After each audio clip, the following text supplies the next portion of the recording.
नमस्कार। अगर घर में एक नन्हे मेहमान ने कदम रखा है तो सबसे पहले बहुत बहुत बधाई। और हाँ, ये तो है कि पहले कुछ हफ्ते खुशी और थोड़ी घबराहट से भरे होते हैं। तो बस अगले 5 मिनट में हम कोशिश करेंगे कि ये शुरुआती दिन थोड़े आसान हो जाएं और आप आत्मविश्वास के साथ आगे बढ़ पाएं।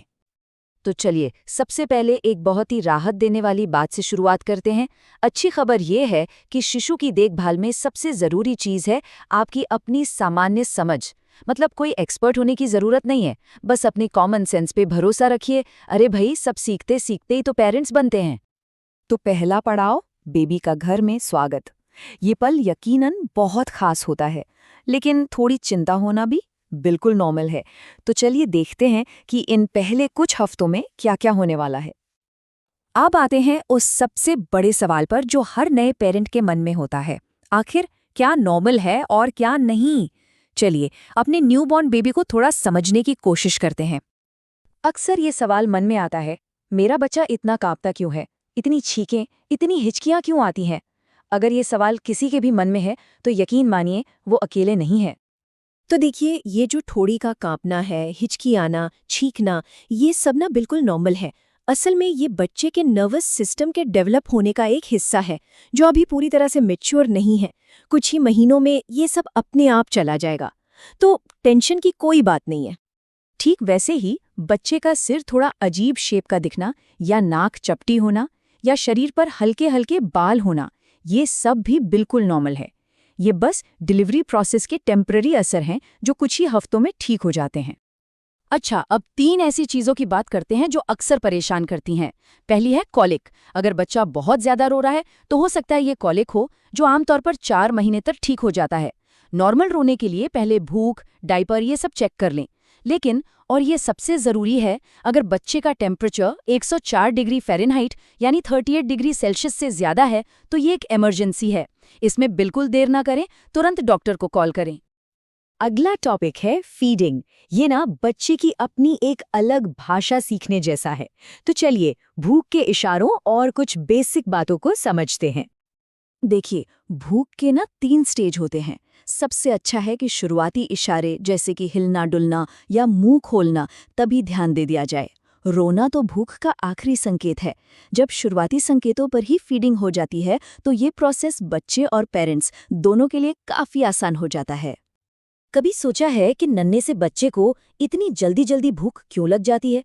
जवाब हैरान करने वाला है। पहले दिन एक न्यूबॉर्न का पेट सिर्फ आधा चम्मच जितना होता है। सोचिए, बस आधा चम्मच। इससे साफ पता चलता है कि उन्हें बार बार और थोड़ा थोड़ा दूध क्यों चाहिए होता है। तो फिर ये कैसे पता चलेगा कि बच्चे का पेट भर रहा है या नहीं?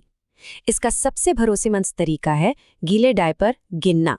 जैसा कि ये चार्ट दिखाता है, 1 हफ्ते के बाद दिन में कम से कम 6 गीले डायपर होने ही चाहिए। ये एक अच्छा साइन है। चलिए, अब बात करते हैं पेशाब, पॉटी और डायपर की। हाँ, ये अब जिंदगी का एक बहुत बड़ा हिस्सा बनने वाला है। तो जरा देखते हैं कि इस आउटपुट रिपोर्ट में क्या-क्या नॉर्मल होता है। अक्सर पेरेंट्स बच्चे की पॉटी के कलर को लेके कंफ्यूज रहते हैं, तो ये चार्ट सारी उलझनें दूर कर देगा।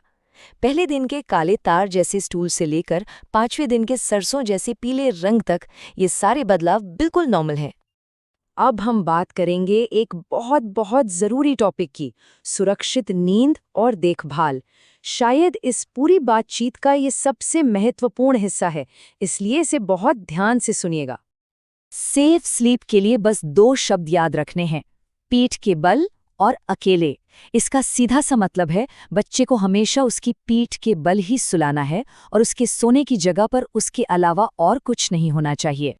तो सेफ स्लीप का मतलब है एक खाली पालना या क्रिब, बस एक फर्म गद्दा और उस पर एक टाइट फिटेड शीट। कोई कंबल नहीं, कोई तकिया नहीं, बम्पर या खिलौने भी नहीं।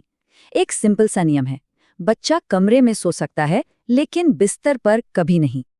अच्छा, अब तक हमने बच्चे की बात की, लेकिन अब बात करते हैं उस सपोर्ट सिस्टम की जो बच्चे की देखभाल कर रहा है, क्योंकि जो देखभाल कर रहा है उसकी सेहत भी उतनी ही जरूरी है।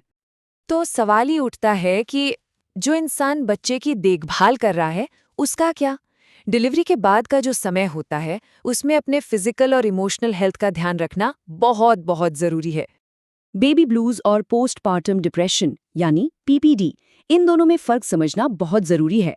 देखिए, बेबी ब्लूज़ बहुत कॉमन है। इसमें मूड स्विंग्स होते हैं, रोना आता है, और ये 1-2 हफ्ते में खुद ही ठीक हो जाता है। लेकिन पीपीडी एक सीरियस मेडिकल कंडीशन है जिसे प्रोफेशनल हेल्प की ज़रूरत होती है।